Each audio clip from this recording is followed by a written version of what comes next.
Baik, Nabi SAW pesan dekat Abdullah bin Abbas radhiyallahu anhuma, yang pertama, ihfazillah yahfazka. Kamu jagalah Allah, maka Allah akan jaga kamu. Apa maksud ihfazillah? Apa maksud jaga Allah? Ulama sebut, tuan-tuan, salih alaihi wasallam, jaga Allah ni begini. Yang pertama, beriltizam. Nak faham jaga Allah tu lagu mana? Nak sebut ihfazillah, kamu jaga Allah. Apa maksud jaga Allah tu? Yang pertama, beriltizam dengan segala perintah daripada Allah dan berhenti pada batas-batas tanpa menghampirinya. Awasilah dirimu supaya jangan menghampirinya. Salli ala sayyidina Muhammad. Yang pertama, beriltizam dengan segala perintah Allah. Apa Allah perintah kat dia, pegang sungguh-sungguh, pegang kemai-kemai. Dan buat satu sempadan, jangan sampai terkeluar daripada perintah Allah tu. Yang pertama, iltizam. Yang kedua, laksanakan apa yang telah difardukan oleh Allah, dan jangan bersikap acuh tak acuh dan sambil lewa terhadapnya. Apa saja Allah perintah, buat sungguh-sungguh, bukan sambil lewa. Tuan-tuan nak faham? Nak bagi contoh mudah. Tuan-tuan semayang maghrib, pukul 7.30 semayang maghrib, pukul 8 pun semayang maghrib. Faham tak ni Ustaz Iman? Pukul 8.30 pun semayang maghrib. Syarat tak masuk isyak lagi lah. Pukul 9 pun semayang maghrib, qadha. Semayang maghrib tak? Tapi orang yang jaga Allah, dia bukan setakat semayang maghrib, tapi dia semayang maghrib di awal waktu. Bukan setakat semayang maghrib di awal waktu, dia semayang maghrib secara berjemaah. Dia nak cari yang paling baik untuk dia tunaikan perintah daripada Allah. Tu orang yang jaga Allah. Tuan-tuan faham tak? Tuan-tuan ni bersepah, tanya pun tak jawab ni. Abang faham abang? Tak faham ke tu? Kalau faham ke tu? Kita boleh nilai kita ni jaga Allah ataupun tidak atas amalan kita. Kita boleh nilai. Nabi SAW sebut, innallaha tayyibun la yaqbalu illa tayyiban. Sungguhnya Allah tu baik dan Allah tak terima melainkan yang baik-baiknya. Allah bagi dekat kita yang paling baik dah, tuan-tuan. Apa yang ada kat kita ni, yang paling baik dah Allah bagi. Mata, tuan-tuan, yang paling baik dah. Ada orang tak nampak, baik dah Allah bagi mata tu. Terbaik dah Allah bagi. Rumah tangga yang kita ada tu, anak kita, isteri kita, suami kita, rumah kita, pekerjaan kita, apa yang Allah bagi kita, yang paling baik dah kita ada. Apa lagi nak komplain? Tak ada apa nak komplain lah. Paling baik lah. Faham tak Ustaz Syamad? Seluruh anggota tubuh badan yang Allah bagi kat kita ni, paling baik dah Allah bagi kat kita. Tak ada komplain sikit pun. Tapi pasal apa kita bagi ke Allah yang tak baik? Tuan-tuan faham tak? Allah bagi dekat kita yang paling baik, sepatutnya kita bagi dekat Allah yang paling baik yang mampu untuk kita bagi. Walaupun pasti ada kecacatan dia, tapi nak bagi yang paling baik, kita akan cuba yang nak bagi yang paling baik. Sebab tu setiap amalan fardu yang kita buat, bukan setakat nak buat, tapi nak buat yang paling baik. Tu dia panggil orang yang jaga Allah. Faham? Semayang waktu, nak semayang pada waktu yang paling afdal. Bukan setakat semayang waktu paling afdal, nak semayang duduk di saf yang paling afdal, nak semayang secara berjemaah, nak cari yang paling khusyuk, nak bagi yang paling baik. Itu orang yang jaga hak Allah. Bukan setakat nak tunai perintah semayang. Sahabat semayang, kalau cerita nak semayang, orang yang qadha semayang pun kira semayang. Kalau mau qadha. Sedekah, zakat. Bagi zakat. Ada orang bagi zakat, berapa nak kena bayar zakat ni? RM150 3 kupang. Dia bagi RM150, cari 3 kupang tu bagi. Tu orang yang tunai zakat. Tapi orang yang jaga Allah dengan orang yang jaga zakat dia, berapa nak kena bayar? RM150 3 kupang. Nah, ambillah 170. Ambillah 200 ni. Pasal apa? Kok sagi ada miscalculation ke, sagi kok ada yang tertinggal ke, ada yang terlupa ke, ada silap kira ke. Nah, bagi siap-siap biar lebih, tak apa, yang selebih tu saya kira sedekah. Ni orang yang jaga Allah. Tuan faham tak? Ingat, yang pertama, yang kedua, tanda orang jaga Allah ni apa dia?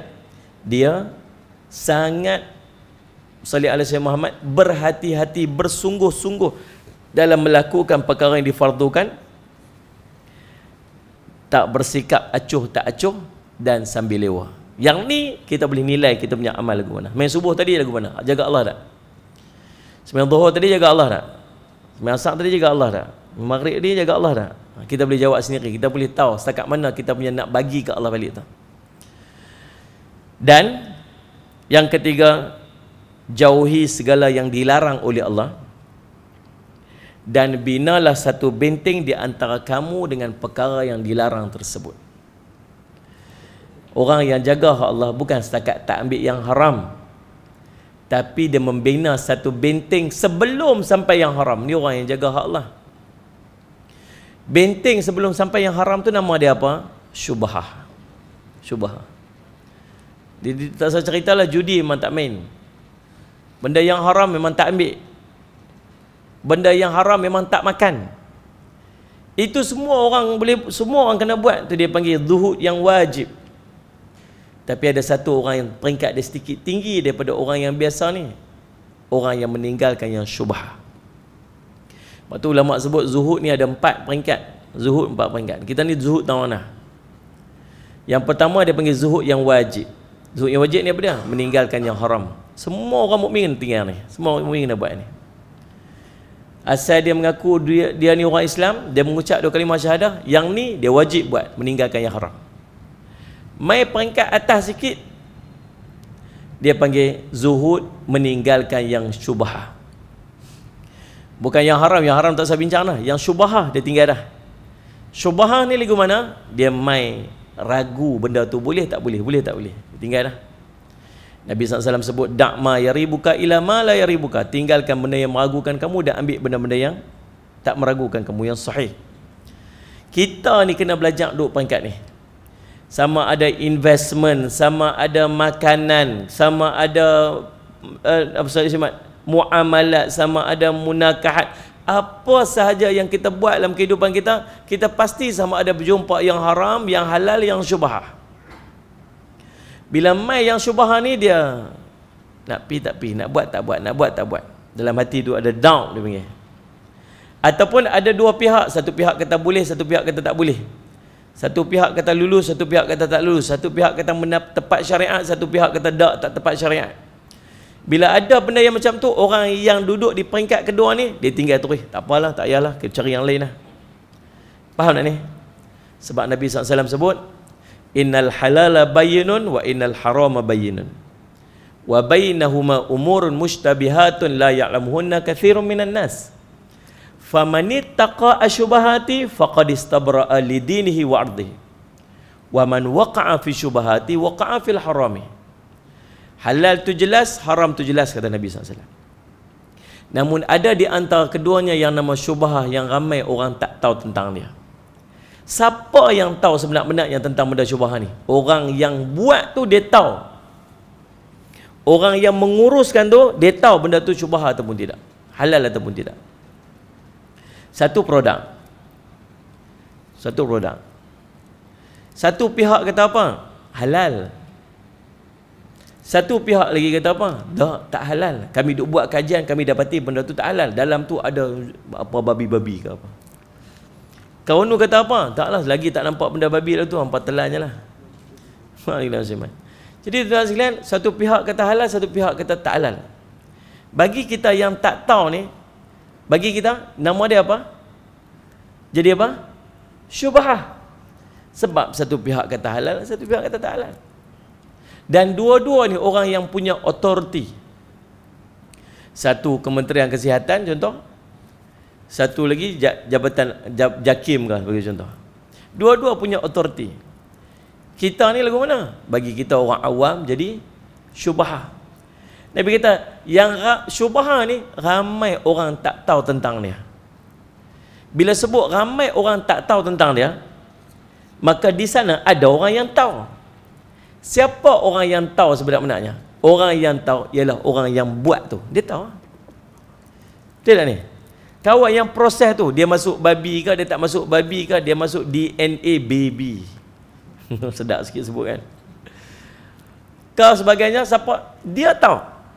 Tapi takkan dia nak abang kau orang. Faham tak ni?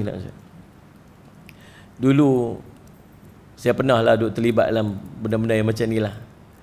Depa tuan-tuan subhanallah dapat nak buat satu-satu produk kadang-kadang dia ada satu tuan-tuan nama gelatin.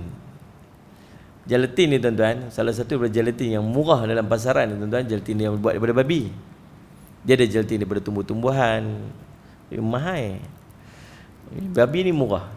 Bila murah tuan-tuan, Ustaz Syamad?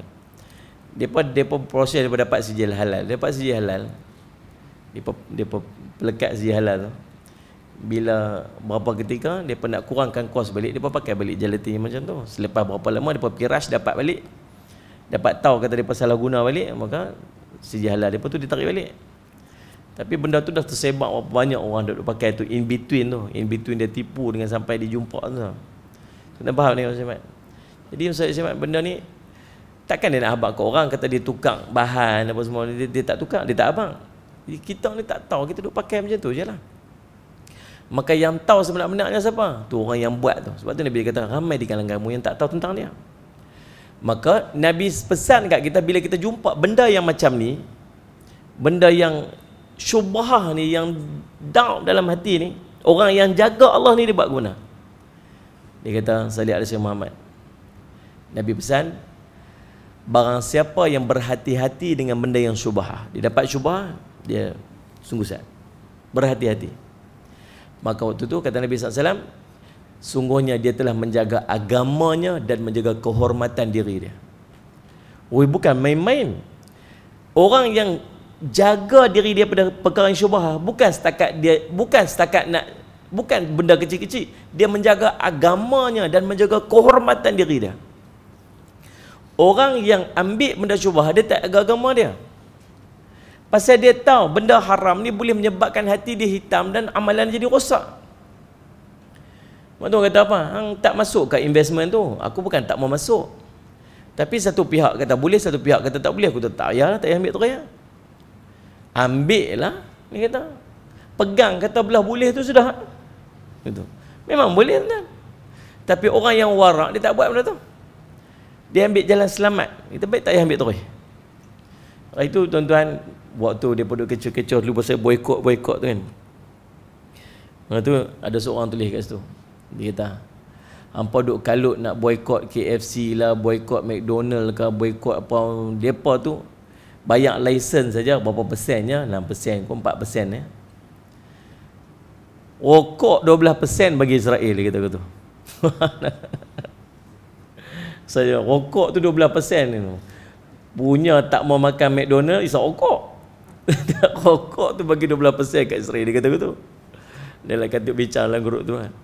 Lepas tu Syekh, ada seorang tu tulis kat bawah tu, mana dalil tak boleh isap rokok? Tu kemas tu. Kawan tu kata apa? Ni majlis fatwa semua dia buat keluar kata rokok tu haram. Dia kata, Tok Guru tempat aku pun isap rokok. Bang ni kata Tok Guru aku isap benda haram. Gaduh dia buat kat dalam tu.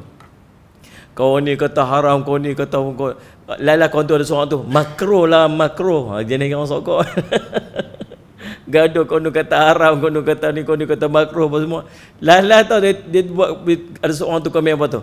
Tak percaya tanya Ustaz Jafri, tag nama saya, aku pula pasal. Dia pun duk gaduh sama-sama, kita yang kena. Dia Ustaz Ahmad tuan-tuan. Lalu saya kata tu Ustaz Ahmad, siapa kata boleh? Oh, dia ni kata boleh. Oh, siapa kata tak boleh? Ni kata tak boleh. Kau ni kata boleh, kau ni tak boleh. Kalau Nabi, kalau kita ni orang awam, orang ni orang kata boleh, orang ni kata tak boleh, disyubhah.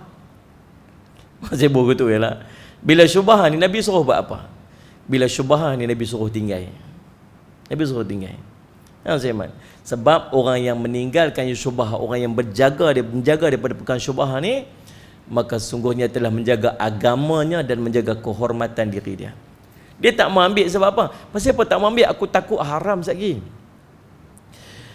Satu benda, satu pihak kata halal, satu pihak kata haram, sudah pasti salah seorang dia betul. Salah seorang dia betul.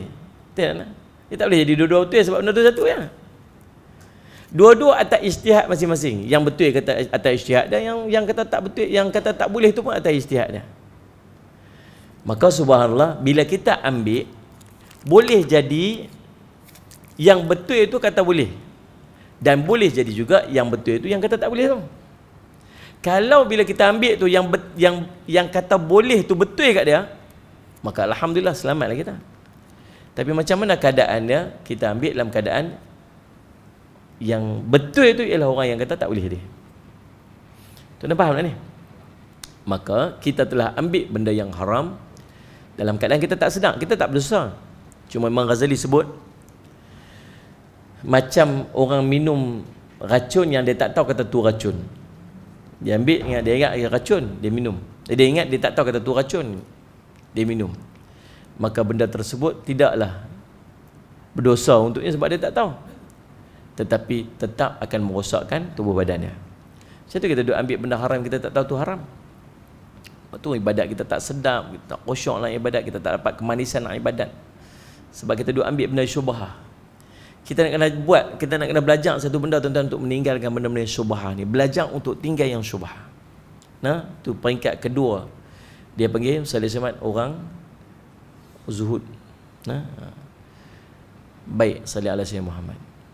Peringkat ketiga zuhud, yang ketiga ialah meninggalkan semua, mengambil hanya sekadar keperluan dia saja. Ini peringkat ketiga.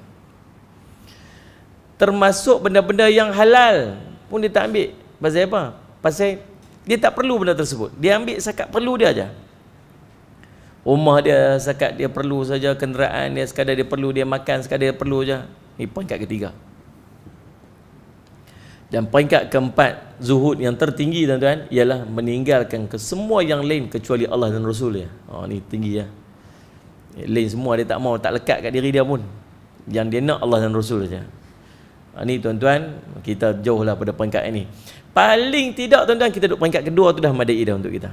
Zuhud yang kedua, orang yang jaga hak Allah.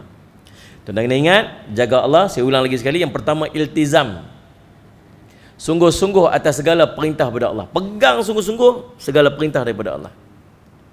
Dengan cara apa? Yang pertama, apa yang Allah perintah, buat, sungguh-sungguh buat. Bukan sakat nak buat, buat tanpa acuh tak acuh, tanpa sambil lewa, buat sungguh-sungguh. Dan yang berikutnya, sallallahu alaihi wasallam Muhammad, meninggalkan yang haram. Bukan sakat meninggalkan haram, meletakkan satu border, satu batas sebelum dia sampai yang haram yang namanya syubhah.